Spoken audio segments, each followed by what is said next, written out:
Muy buenas noches, amados hermanos y amigos.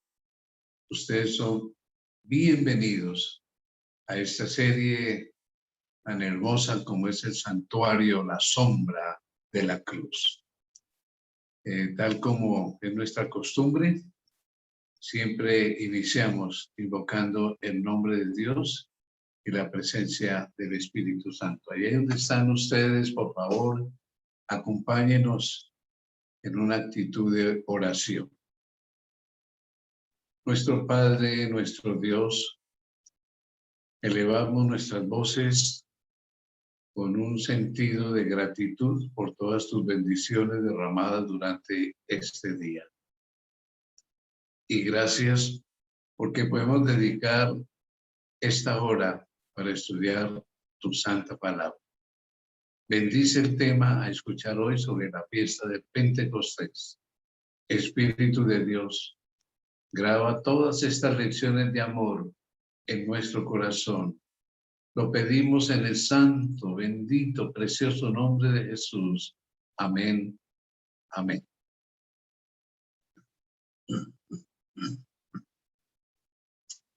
Bien, tal como lo mencionamos en la oración, nuestro tema de hoy, la fiesta de el Pentecostés.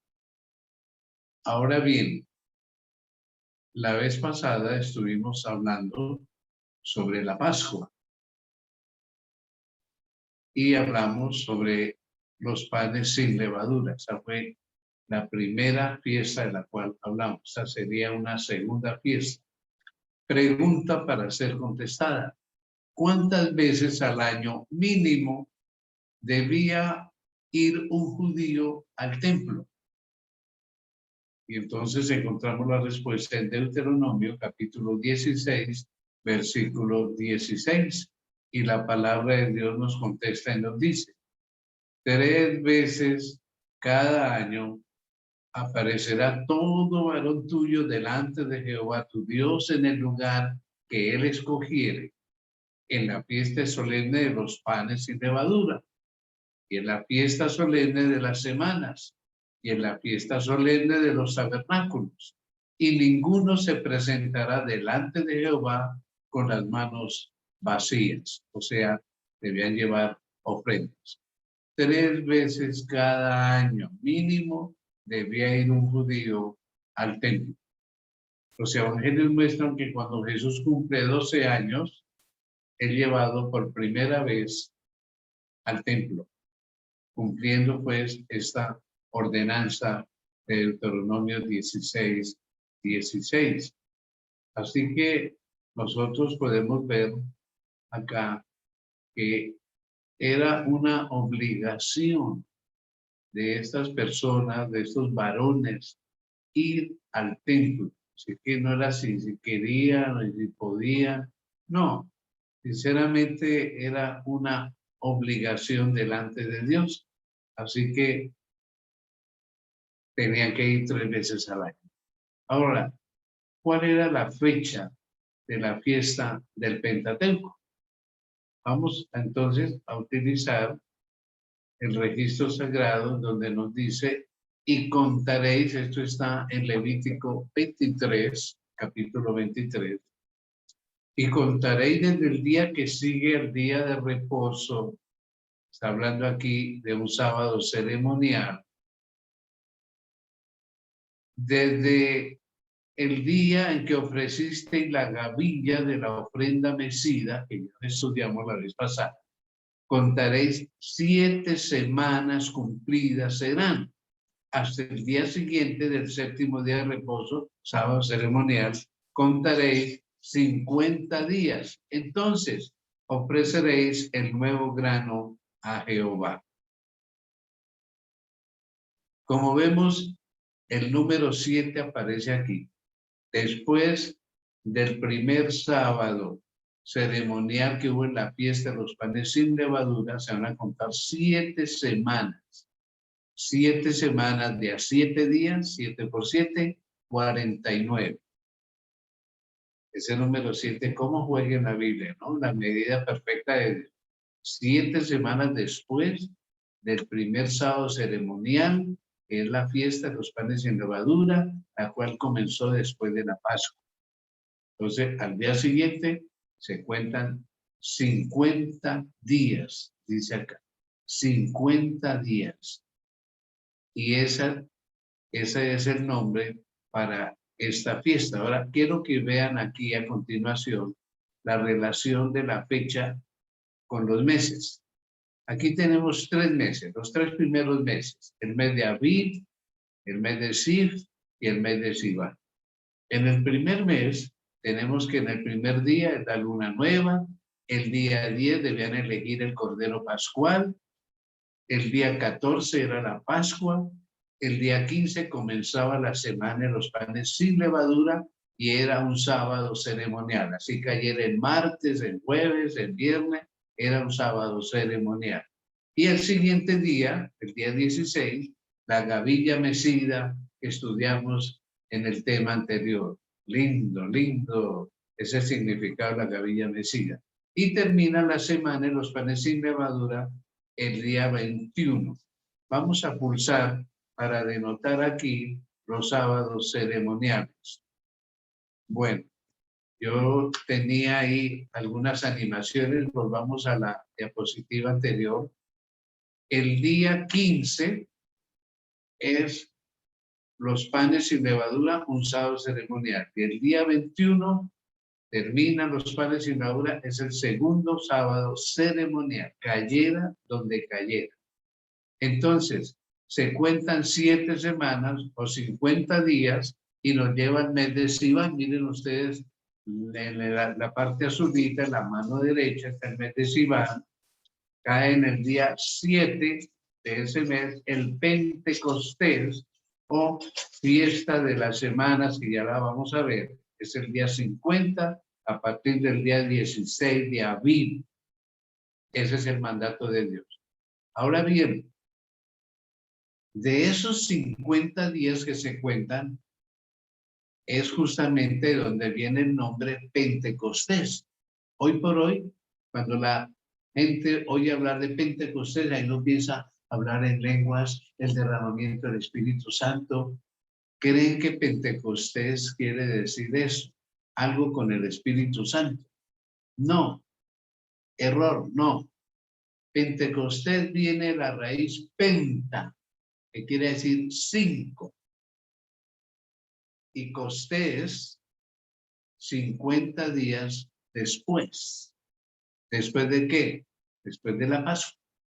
50 días después. Eso es lo que quiere decir Pentecostés. Que hubo el derramamiento del Espíritu Santo sobre los discípulos en esa fiesta providencialmente, porque no digo casualidad, no providencialmente, eso ya es otra cosa. Pero no olviden, Pentecostés quiere decir 50 días después. Eso cae en el tercer mes religioso, que es el 7 de Sivan. Espero que les haya quedado claro. Y ese día era un sábado ceremonial, el tercer sábado ceremonial. Recordemos que en un tema anterior me anticipé a decir que en el calendario judío y en los festejos que seguiremos estudiando son 7 sábados ceremoniales y de esos habla Colosenses 2, 14 al 16, donde habla de estas fiestas y de los sábados que ya no van más, pero nuestros hermanos evangélicos que no estudian el santuario han interpretado que es el sábado de la ley de Dios. Error. Son los sábados ceremoniales, los 7 sábados ceremoniales que ya no se festejan más. Espero que les haya quedado claro. Entonces, ¿qué otros nombres tenía esta celebración? Según Éxodo 34, 22 y según Hechos 2:1, encontramos los siguientes textos con los nombres de esta fiesta. También celebrarán la fiesta de las semanas, la de las primicias de la siega del trigo y la fiesta de la cosecha a la salida del año. Dice Hechos, cuando llegó el día de Pentecostés, estaban todos unánimes juntos, hablando pues de los discípulos.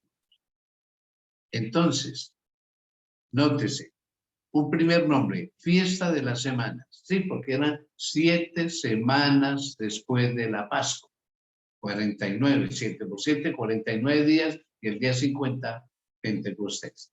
La fiesta de las primicias, sí, porque recordemos que en la fiesta de los panes sin levadura, que se mecía el manojo de cebada, porque es que la cebada se cosechaba o maduraba antes que el trigo, entonces comenzaba esa cosecha de la cebada. Pero ahora, en este tercer mes, es la cosecha del trigo. Entonces también se la llama de las primicias, de las primeras espigas de trigo. Tercer nombre que se le da, fiesta de la cosecha del trigo, y termina la cosecha de la cebada. Terminan las cosechas de los granos en ese tiempo, en el tercer mes, a partir del día 50 desde la Pascua, o sea, el día 7 de Sivan. Y en cuarto lugar se le llama día de Pentecostés, porque son 50 días después de la Pascua. Entonces tiene esos 4 nombres: de las semanas, 7 semanas; de las primicias, los primeros frutos del trigo; de la cosecha, se termina la cosecha de los granos; y el día de Pentecostés, 50 días después de la Pascua. Muy bien, entonces creo que nos ha quedado claro en cuanto a esto. Ahora algo adicional respecto a estos nombres, y es que los rabíes la llamaban Shavuot, fiesta de la conclusión, porque con ella terminaba la cosecha de granos en Palestina. Entonces, la pueden encontrar también en internet con el nombre de Shavuot, la fiesta de la conclusión de los granos, de la siega, de la cosecha de los granos. Y los rabíes también la llamaban el momento de la ley. ¿Y eso por qué? Porque fue en el Sinaí, 50 días después de la salida de Egipto, que Dios promulgó los 10 mandamientos. Ellos dicen la Torá, sí, porque es toda la ley, todos los 5 primeros libros, donde están las leyes de higiene, las leyes civiles, las leyes de herencia, en fin, las leyes ceremoniales, las leyes morales, los 10 mandamientos. Entonces la llaman la Torá, que Dios emitió la Torá 50 días después que salieron de Egipto. Entonces, nótese cómo Dios estableció esto milimétricamente. 50 días después de la Pascua, 50 días después escribe los 10 mandamientos desde la salida de Egipto. Así que por eso la llaman los rabinos el momento de la ley, la fiesta del momento de la ley. Lindos nombres con muy buenos significados. Ahora bien, ¿qué debían preparar en casa o en la habitación en donde estuvieran y traer entonces al santuario? No podían venir con las manos vacías. Dice Levíticos 23:17, de vuestras habitaciones traeréis 2 panes para ofrenda mecida. O sea que el sacerdote debía tomar, como hizo con las espigas, lo mismo, mecerla hacia arriba, hacia abajo, hacia el frente y hacia él mismo como la bendición de Dios. Que serán estos panes de 2 décimas de efa, o sea, aproximadamente 4 litros, 4.3 litros, un poco más de 4 litros de flor de harina, cocidos con levadura. ¿Pero cómo? Si en la fiesta de los panes fue sin levadura, ahora ¿cómo Dios autoriza que sean con levadura como primicias para Jehová? Vean ustedes, pero todo tiene su razón de ser y lo vamos a estudiar dentro de unos minutos. Ahora bien, Mateo, en su capítulo 13 y el verso 33, Jesús, haciendo comparaciones del reino de Dios, de lo que opera el reino de Dios en los seres humanos, digo, el reino de los cielos es semejante a la levadura que tomó una mujer y escondió en 3 medidas de harina hasta que todo quedó leudo. Quedó todo bajo la influencia de la levadura. El reino de los cielos es semejante a la levadura. O sea que encontramos en la Biblia tipos, o sea, ejemplos, que a veces significan una cosa y otras veces significan otra cosa. Un ejemplo, el león. A Cristo se le dice el león de la tribu de Judá, pero también se habla de Satanás, donde dice que anda como león rugiente, viendo a quién devorar.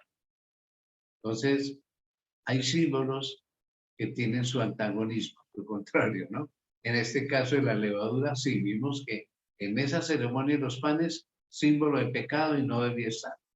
Pero ahora, en la fiesta del Pentecostés, sí se admiten 2 panes con levadura que cada familia lleve al santuario o al templo.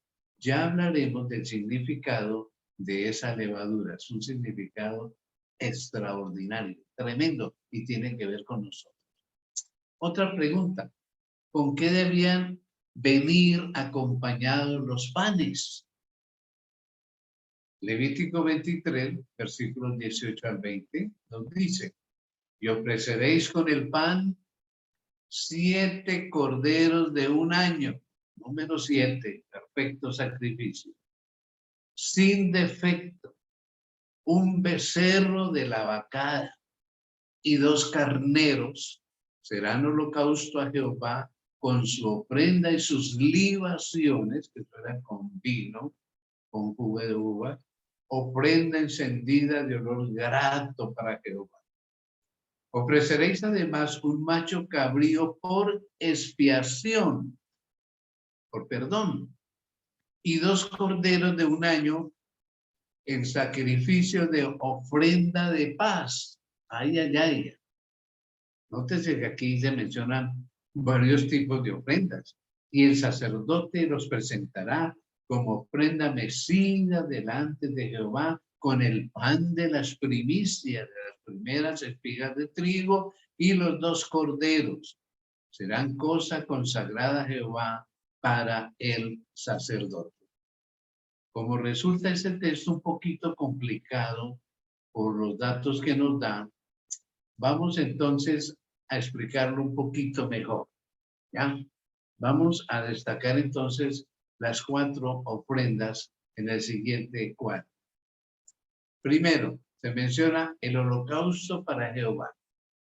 Debía ser de 7 corderos de 1 año sin defecto, un becerro y 2 carneros. O sea, aquí hay 7, 8 y 2, 10. 10 víctimas de sacrificio como un holocausto para el Señor.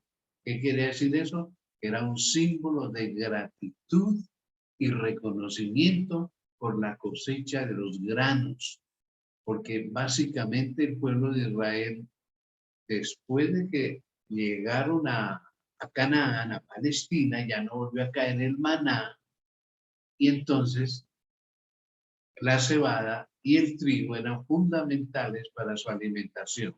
Ellos hacían panes, tortas, sopas, muchas cosas. Ustedes saben que con la harina se pueden hacer muchas cosas. Entonces, era un símbolo de gratitud y reconocimiento. 7 corderos, un becerro y 2 carneros. Ustedes ya saben que el carnero es el macho de las ovejas. Segunda ofrenda, una por expiación, que era con un macho cabrío. Este es el macho de las cabras. Y era un símbolo de reconciliación con Dios y perdón.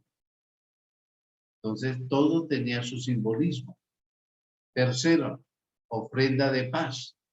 2 corderos de 1 año, que venían con los 2 panes, símbolo de reconciliación y perdón también.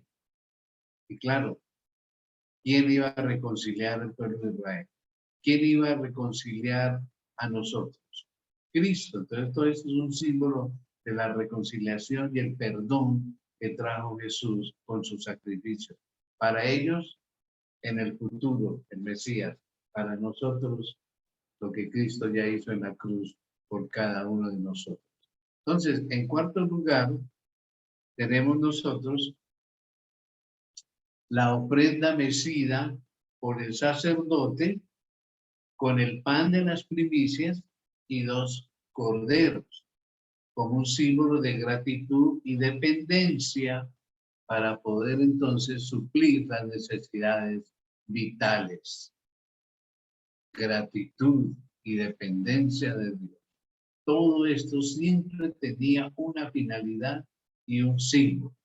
Y claro, nosotros sabemos por pasajes del Espíritu Profecía que Cristo en la cruz no solamente compró nuestra redención, nuestro perdón, nuestra salvación, sino dice que cada vaso de agua, cada pan, cada plato de comida, lo compró y lo aseguró con su muerte en la cruz. Significado tan precioso. Por eso que un hijo de Dios no se acuesta sin comer. Así su nevera amaneció vacía y su despensa vacía, porque Jesús compró nuestro alimento. Qué maravilloso. Yo sé que ustedes como yo hemos vivido esa experiencia. Ahora aparece ahí en los textos que hemos leído Santa Convocación, que se menciona que esta festividad era una santa convocación. Leámoslo el texto, Levítico 23, 21. Y convocaréis en este mismo día santa convocación. Ningún trabajo de siervo haréis, estatuto perpetuo en donde quiera que habitéis por vuestra generación. Santa convocación, ningún trabajo de siervos haréis. O sea, era un sábado ceremonial. Podía caer en lunes, en miércoles, en jueves, el día que fuera, se observaba como un sábado, pero era un sábado ceremonial y a eso se lo llama en la Biblia Santa Convocación. Recordemos entonces, para esta fiesta del Pentecostés, cómo estaban situados estos sábados ceremoniales. Veámoslos otra vez, para que no los olvidemos. Vamos a ver si esta vez nos funciona la animación que hice inicialmente señalando estos sábados ceremoniales. Esta vez sí. Vean ustedes el círculo rojito. El 15 por fecha, cayera en martes, en jueves, no, cayera el día 15 del mes de Aviv, comenzaba la fiesta de los panes sin levadura y se guardaba como un sábado. Y duraba 7 días, o sea que concluía el día 21. Veámoslo. Día 21, miren ahí el círculo rojito. Entonces, dice que 50 días después de la gavilla mecida, venía el Pentecostés, 50 días después. Ahí está, era una santa convocación, era un sábado ceremonial. Entonces, en estas 2 festividades, los panes sin levadura y el Pentecostés, tenemos 3 sábados ceremoniales, que no es el 7º día del mandamiento, no, eso es aparte, es por fecha, no por día de la semana. Espero que les quede bien claro eso, mis hermanos, porque aquí se confunden algunas personas estudiosas de la Biblia porque creen que se refiere al sábado del mandamiento. No, no. Es la santa convocación que caiga el domingo, el lunes, cuando caiga, se observa como un sábado, como un festivo. En inglés le dicen un holiday. Bien, a raíz de esta celebración, entonces, formulémonos otra pregunta. ¿Qué bondadoso mandato dio Dios respecto a los pobres y extranjeros? Ay, que Dios piensa en todo. Bueno, al fin y al cabo es Dios. Qué lindo fue esto. Levítico 23, 22 contesta y dice, por mandato del Señor, cuando segareis la mies de vuestra tierra, no segaréis hasta el último rincón de ella, no, ni espigarás tu siega Para el pobre y para el extranjero la dejarás. Yo, Jehová vuestro Dios. Es una orden. Entonces, según los escritos rabínicos que encontramos nosotros, todo el mundo en el cercado dejaba 1 metro de distancia sin cosechar y recogiendo las espigas, la cosecha, lo que cayera al piso, no lo debían recoger, es lo que quiere decir, ni espigarás tu siega. No recogían lo que se les cayera, lo dejaban ahí para los pobres y para los extranjeros que llegaban y tenían nada, que son extranjeros. Qué lindo es Dios, ¿no? Pensó en todos, los pobres y los extranjeros. Por eso nosotros cuando tengamos oportunidad y tengamos los medios, acordémonos de los pobres y de los extranjeros. Fue un mandato de Dios, está bien, ya eso no se practica, pero por principio nosotros podemos hacerlo como ese amor hacia nuestro prójimo, hacia nuestro próximo, que eso es lo que quiere decir la palabra prójimo. Entonces, noten cómo Dios previó para los pobres y los extranjeros. Trasladémonos un poquito ahorita al Nuevo Testamento, porque tiene que ver con esta fiesta del Pentecostés, de los 50 días después. ¿Cuántos días permaneció Cristo con los discípulos desde su muerte en la Pascua? Porque recordemos un tema que estudiamos anteriormente en la Pascua. Cristo murió en una Pascua y cayó en viernes.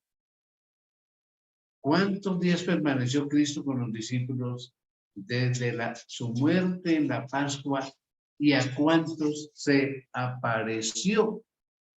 Eso lo contesta el libro de Hechos en su capítulo 1, versos 2 y 3 y 1 Corintios 15, 6. Y vamos a leerlo entonces de la palabra de Dios.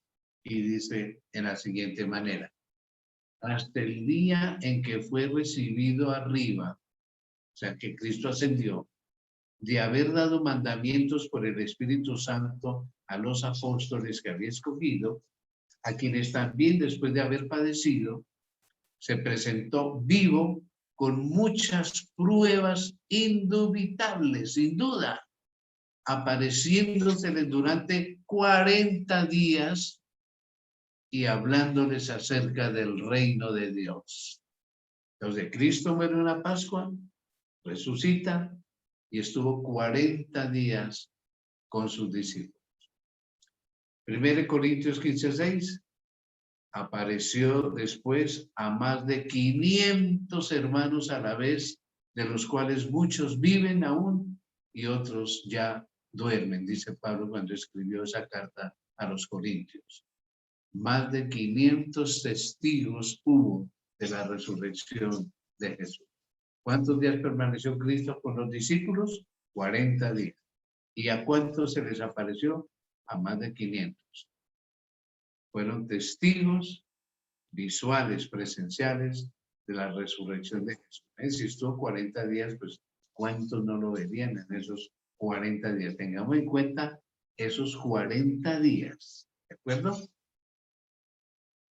¿Qué promesa entonces le refirió Jesús a sus discípulos y se cumpliría justamente pocos días después? Porque aquí viene el Pentecostés. Contesta Hechos en su capítulo 1 y sus versículos 4 y 5 y nos dice: y estando juntos los discípulos, les mandó que no se fueran de Jerusalén, sino que esperasen la promesa del Padre, la cual les dijo: oísteis de mí, porque Juan ciertamente bautizó con agua, Juan el Bautista, mas vosotros seréis bautizados con el Espíritu Santo dentro de no muchos días. Él permaneció 40 días con ellos y les promete el bautismo del Espíritu Santo no muchos días después. ¿Cuántos fueron? 10 días, porque cayó en el Pentecostés, que era 50 días después de la Pascua. Cristo estuvo 40 días con ellos, se fue y 10 días después llegó entonces el derramamiento del Espíritu Santo. Pregunta: ¿Qué hicieron los discípulos entre esos días, los 40 días que Jesús estuvo con ellos y los 50 días del Pentecostés? Nos contesta el libro de Hechos en su capítulo 1, verso 14, y en su capítulo 2, versículos 1 al 4, y dice la palabra de Dios. Todos estos, los discípulos, perseveraban unánimes en oración y ruego, unánimes, como si fueran uno solo, en oración y ruego, con las mujeres y con María, la madre de Jesús, y con sus hermanos. Cuando llegó el día de Pentecostés, 50 días después de la Pascua, estaban todos unánimes juntos. Y de repente vino del cielo un estruendo como de un viento recio que soplaba, el cual llenó toda la casa en donde estaban sentados, y se les aparecieron lenguas repartidas como de fuego, ¿no? Es una comparación, como de fuego, asentándose sobre cada uno de ellos. Y fueron todos llenos del Espíritu Santo. Así que en un Pentecostés viene ese derramamiento, ese bautismo tan especial del Espíritu Santo. Por eso la gente hoy, cuando se dice Pentecostés o Pentecostal, lo relacionan con el Espíritu Santo, pero originalmente ustedes ven que no fue así. Es simplemente una fiesta de gratitud por la cosecha de los granos que Dios mandó celebrar. ¿Qué tiene que ver esto hoy con nosotros? Que eso sería lo más importante. Muy lindo saber todo esto del pasado, pero lo que tiene que ver con nosotros hoy es más importante todavía.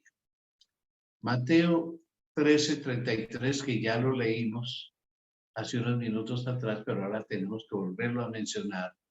Dice, el reino de los cielos es semejante a la levadura que tomó una mujer y la escondió en 3 medidas de harina, 4 litros y fracción, hasta que todo quedó leudado, afectado por la levadura.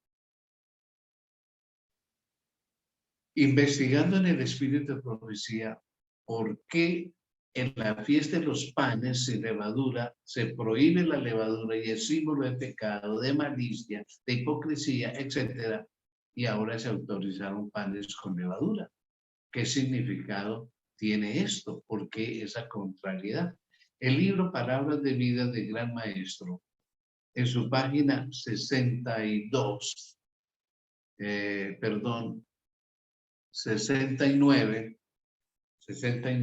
en adelante, tienen los siguientes comentarios.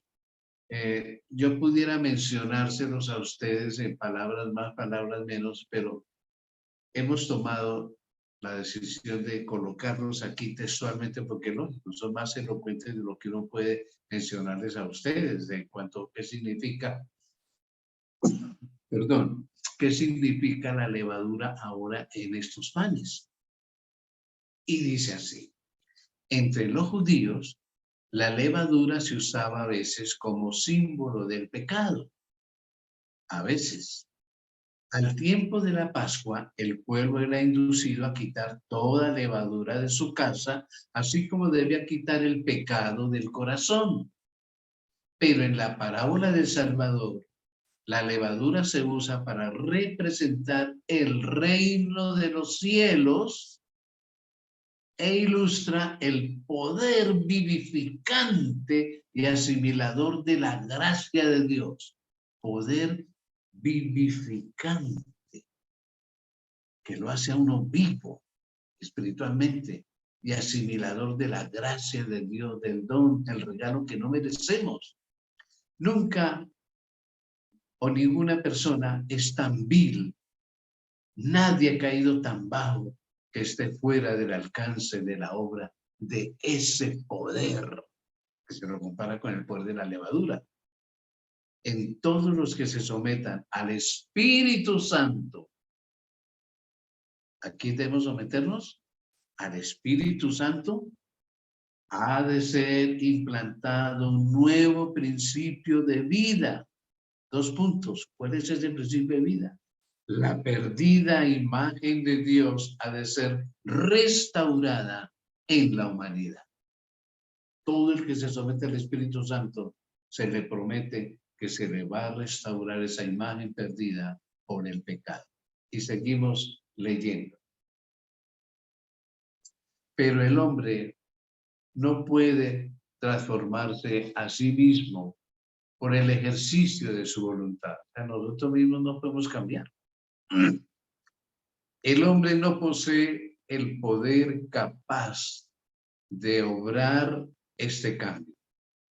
La levadura, algo completamente externo, debe ser colocada dentro de la harina antes que el cambio deseado pueda operarse en la misma. Así, la gracia de Dios debe ser recibida por el pecador antes que pueda ser hecho apto para el reino de gloria. Toda la cultura y la educación que el mundo puede dar no podrán convertir a una criatura degradada por el pecado en un hijo del cielo. La energía renovadora debe venir de Dios. El cambio puede ser efectuado solo por el Espíritu Santo. Todos los que quieran ser salvos, sean encumbrados o humildes, ricos o pobres, deben someterse a la operación de este poder, del poder del Espíritu Santo. Entonces, nótese la comparación que se hace, que así como la levadura viene de afuera y se mezcla con la harina y eleva el pan y le da la contextura, así viene el Espíritu Santo, ¿sí? Se le permite y hace esa obra dentro de nosotros y nos transforma. Qué preciosa aplicación. Y sigue comentando el espíritu de profecía. Como la levadura, cuando se mezcla con la harina y ella obra desde adentro hacia afuera, pues tal ocurre con la renovación del corazón, que la gracia de Dios produce para transformar la vida. No es suficiente un mero cambio externo para ponernos en armonía con Dios. Tan amable, tan querido, tan lindo. Sí, eso es un cambio externo, pero hay que ver el interno. Hay muchos que tratan de reformarlo, corrigiendo este o aquel mal hábito y esperan llegar a ser cristianos de esta manera. Pero ellos están comenzando en un lugar erróneo. Nuestra primera obra tiene que ver con el corazón, con la mente. El cambio tiene que estar en la mente. Y sigue diciendo, la levadura escondida en la harina trabaja en forma invisible para hacer que toda la masa se halle bajo el proceso del leudamiento. Así la levadura de la verdad trabaja secreta, silenciosa, invariablemente para transformar el alma. Qué lindo ejemplo. Seguimos leyendo. Estaba ya en la página 71 de Palabras de Dios, gran maestro. La gran verdad de la conversión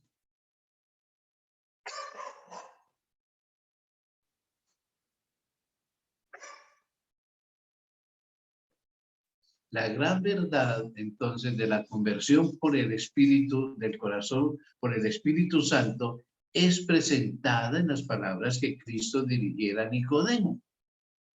Y le dijo, de cierto te digo, que el que no naciere otra vez, espiritualmente, no puede ver el reino de Dios. Lo que es nacido de la carne, carne es.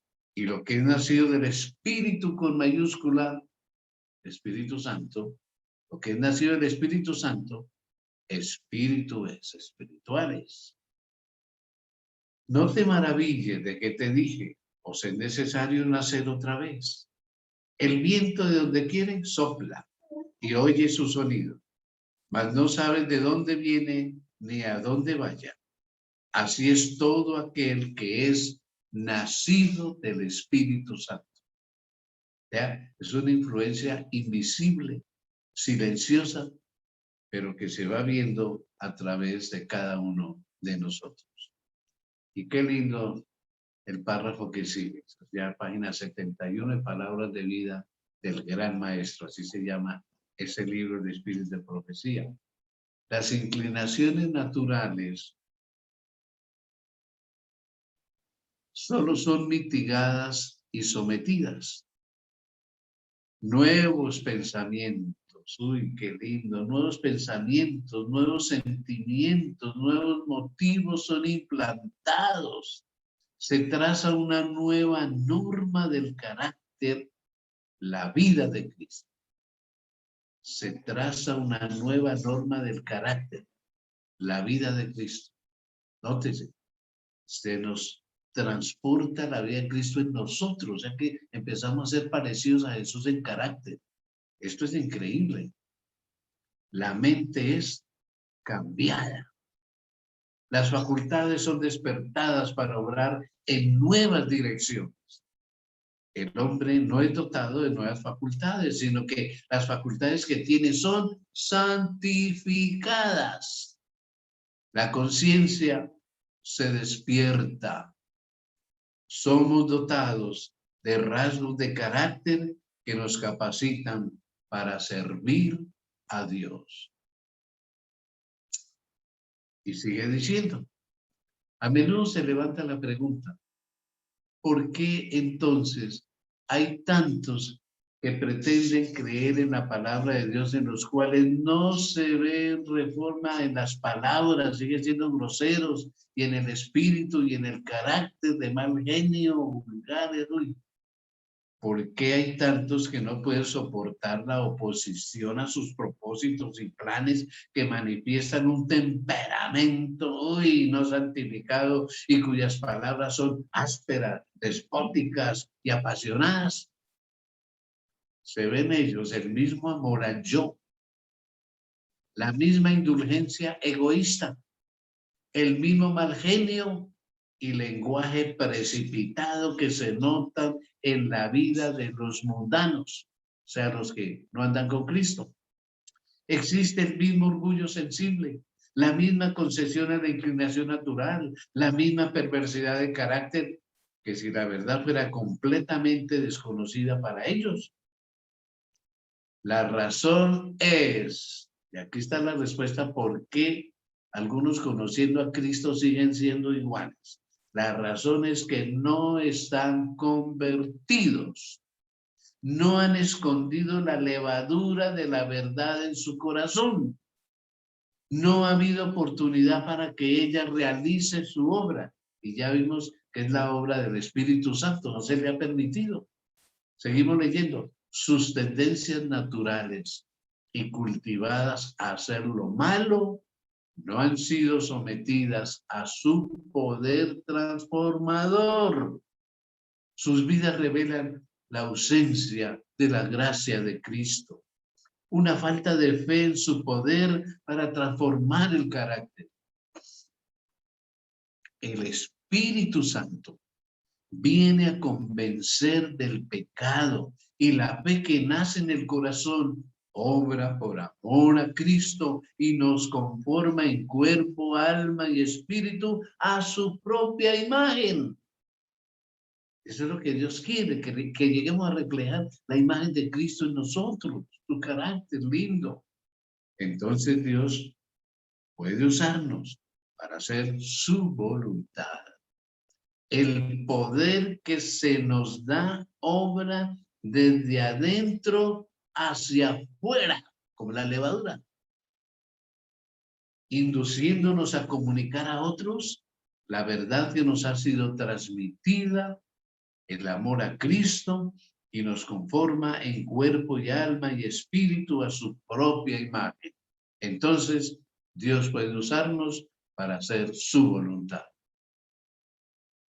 En otras palabras, la levadura, que es el Espíritu Santo, tenemos que solicitarla y permitirle hacer esa obra en nosotros, querer que haga esa obra. Que nada ganamos con conocer de la Biblia y conocer de Cristo si no hay un cambio en nuestras vidas. Y nótese, se habla mucho de palabras, del genio, del temperamento. Ay, caramba. Yo conozco tantos cristianos con un temperamento más bravos. ¿Qué pasó ahí? Que la levadura no ha hecho efecto, el Espíritu Santo no ha hecho su efecto. En la página 72 de Palabras de Vida del Gran Maestro, se nos indica, recibida en el corazón, la levadura de la verdad, ay, qué lindo, regulará los deseos, purificará los pensamientos, dulcificará la disposición, nos hará dulces, suaves, avivará las facultades de la mente y las energías del alma, aumenta la capacidad de sentir, de amar. Entonces, el amor perfecto, no el amor sensual. El apóstol nos exhorta, conforme es santo aquel que os ha llamado, sed también vosotros santos en toda vuestra manera de vivir, porque está escrito, habéis de ser santos, porque yo soy santo. Eso está en 1 Pedro 1:15 y 16. La gracia de Cristo ha de dominar el genio y la voz. Su obra se revelará en la cortesía y la tierna consideración mostradas por el hermano hacia el hermano, con palabras bondadosas y alentadoras. Existe una presencia angelical en el hogar. La vida despide un dulce perfume que asciende a Dios como sagrado incienso. El amor se manifiesta en la bondad, la gentileza, la tolerancia y la longanimidad. Todo eso quiere hacer la levadura, el Espíritu Santo dentro de nosotros. Seguimos leyendo.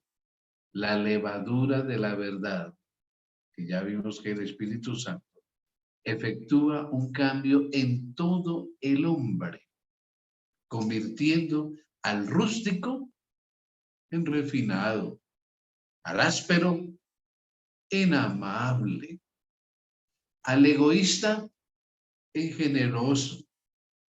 Por su medio, el impuro queda limpio, lavado en la sangre del Cordero. Por medio de su poder vivificante, hace que la totalidad de la mente, el alma, uy caramba, la mente, note, el alma y las fuerzas queden en armonía con la vida divina. El hombre, con su naturaleza humana, llega a ser partícipe de la divinidad. Cristo es honrado con la excelencia y la perfección del carácter. O sea que es posible llegar a adquirir un carácter perfecto, humanamente hablando. Y mientras se efectúan estos cambios, los ángeles rompen el himnos arrobadores y Dios y Cristo se regocijan sobre las almas transformadas a la semejanza divina. Eso hace la levadura del Espíritu Santo en nosotros. Si se lo permitimos, si queremos, porque Dios no forza a nadie. El maligno sí. Usted le abre una ventanita, una puertica, va por allá a consultar un brujo, le pone a ver muchas películas de brujería, de espiritismo, cosas así, y él se le mete, no pide permiso. El Espíritu Santo respeta la individualidad, hay que pedirle, rogarle, que venga y transforme mi vida, que cambie mi vocabulario, mi genio, mi temperamento, tal como lo hemos leído. Jesús esta noche, al terminar nuestro tema, nos tiene el siguiente mensaje. Te dejé mi reemplazo, el Espíritu Santo. Búscalo, pídelo, ora por él. Serás transformado a mi imagen en carácter. Recibe la levadura de mi gracia. ¿Lo haremos? Aquí está el secreto para ser cristianos verdaderamente transformados. El Espíritu Santo, búscalo, pídelo, ora por él.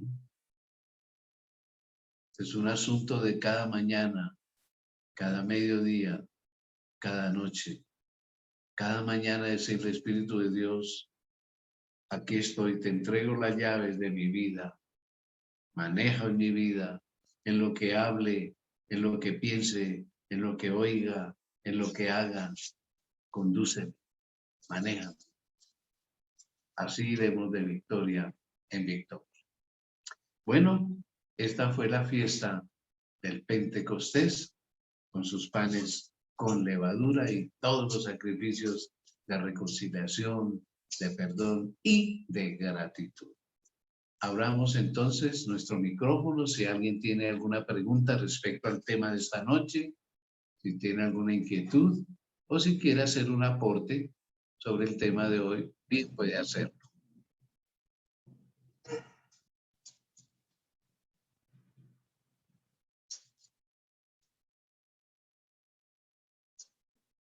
Bueno, estamos esperando. Pastor, buenas noches a todos. Pastor, Buenas una noches. preguntita. Sí, doctora. Hablando del Espíritu Santo, que uno tiene que pedirlo, ¿no? Uno lo puede pedir para otra persona, por ejemplo, yo lo puedo pedir para mi esposo cuando yo note pues que faltaba fe, que falta pues como más mística, o solamente lo puedo pedir para mí. Usted puede pedir para su esposo que no lo abandone, que lo toque, que lo circunda, porque usted sabe que este es un deseo personal, pero podemos pedir que no lo abandone, que toque su corazón para que él quiera recibirlo y quiera ser transformado. No sé si me he hecho entender. Perfecto. Muchísimas gracias, pastor. Doctora, con todo gusto.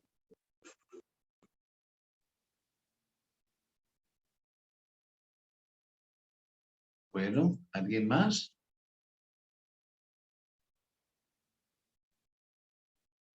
Bien, si no tenemos más inquietudes, entonces vamos nosotros a orar, darle gracias a Dios por el tema de esta noche. Nuestro Padre, a medida que estudiamos esta doctrina del santuario, entendemos más y más tu amor, los deseos que tienes de cambiarnos, de transformarnos, de salvarnos. Gracias por ese regalo increíble del Espíritu Santo. Espíritu Santo, tú estás esta noche donde estamos todos nosotros. Queremos decirte que te necesitamos, que te queremos, que te deseamos, que te amamos, que por favor tomes control de nuestras vidas. Y lo pedimos en el nombre que hace posible esos milagros, el nombre del Señor Jesucristo. Amén y amén. Queremos invitarles para dentro de una semana nuestro próximo tema, que será justamente la fiesta de los novilunios, la luna nueva. Hay cosas muy lindas que aprender aún en estos detalles. La fiesta de los novilunios. Están todos ustedes invitados, así que les esperamos, mis queridos hermanos, para el próximo domingo a las 7 de la noche. Inviten a sus amigos, sus vecinos, sus familiares, compañeros de trabajo. Bendiciones y felicidades en esta nueva semana. Dios les guarde.